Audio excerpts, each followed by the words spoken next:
Je voulais vous donner quelques nouvelles de la Fédération sartoise. La Fédération sartoise prend de l'ampleur de jour en jour. C'est pas du tout en adéquation avec ce que vous pouvez parfois entendre dans des médias, pas toujours, à mon avis, sincères. Pour le coup, il y a une dynamique qui est toujours entretenue. La dernière fois qu'on s'est vu, c'était à la Bazoge. À la Bazoge, il y avait 400 adhérents, ce qui était déjà beaucoup pour la Fédération de la Sarthe, 400 adhérents. Aujourd'hui, on est plus de 650 adhérents. Bravo! On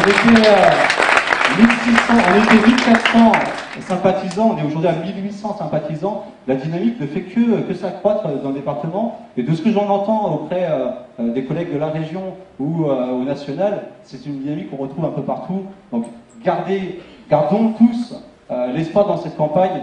On va faire quelque chose de très important, c'est assez historique ce qui nous arrive. Et donc, merci encore pour tout le militantisme, tous ceux qui sont engagés pour avoir ces résultats. On est très fiers, très heureux. Je pense qu'encore une fois, dans la Sarthe, il n'y a pas d'équivalent. Vous voyez, on peut se comparer. Quand on se compare, on se rassure en général. Et quand on se compare aux autres fédérations dans la Sarthe, on se rassure. Rappelez-vous que ça fait 3 mois que Reconquête existe.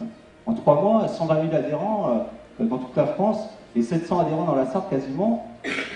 Il y a quelque chose qui se passe en France, c'est assez clair. Vive Reconquête!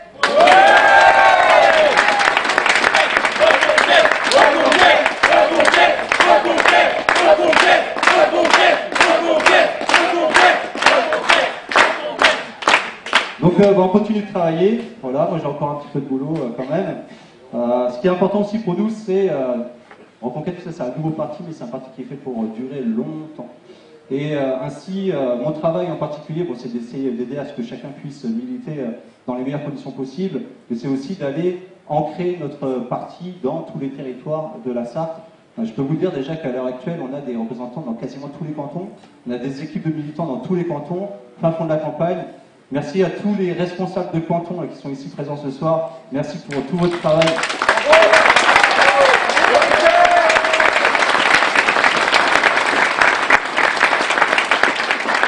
Bien, mais évidemment, c'est pas fini. Il nous reste 2 semaines. On a tous un peu les traits tirés, là, je vois, chez les collègues. Évidemment, on travaille beaucoup avec acharnement. Il y a 2 semaines encore devant nous. Ces 2 semaines, elles vont être cruciales. Alors, que faire? On n'est pas fatigué, hein? On n'est pas fatigué. On n'est pas fatigué. En tout cas, le moral est là. Il nous reste 2 semaines pour convaincre. On reçoit très régulièrement du matériel de militantisme. On a reçu là beaucoup de programmes d'Éric Zemmour, un peu moins que vous, mais on a reçu quand même des milliers de programmes à distribuer. Les opérations les plus importantes à partir d'aujourd'hui, pour ceux qui veulent aider à la reconquête de la France, c'est d'aller parler aux gens. J'en ai fait l'expérience, beaucoup d'entre vous ont fait l'expérience. On peut boiter évidemment, c'est déjà une action importante. On peut coller des affiches, c'est très important, mais il faut aller au contact des gens et des électeurs. Sur les marchés, évidemment, et le porte-à-porte. Ce sont vraiment des actions qui font la différence. Pour l'avoir fait, je peux en témoigner, mais d'autres pourraient témoigner à ma place, il y a beaucoup de personnes qui ont comme information les médias officiels, qui ont la caricature d'Éric Zemmour dans l'esprit. On va au contact, on discute avec eux, et là, ils se rendent compte que ils sont manipulés. Et donc, chaque voix compte. Ça va se passer une élection, ça peut se passer à quelques milliers de voix, vous voyez. Et donc, il faut absolument qu'on soit tous mobilisés pour aller rencontrer les gens. Et il faut prendre les programmes, il faut aller sur les marchés, il faut aller toquer aux portes, partout en ville et dans la ruralité, pour aller petit à petit convaincre de plus en plus d'électeurs de la pertinence du choix d'Éric Zemmour.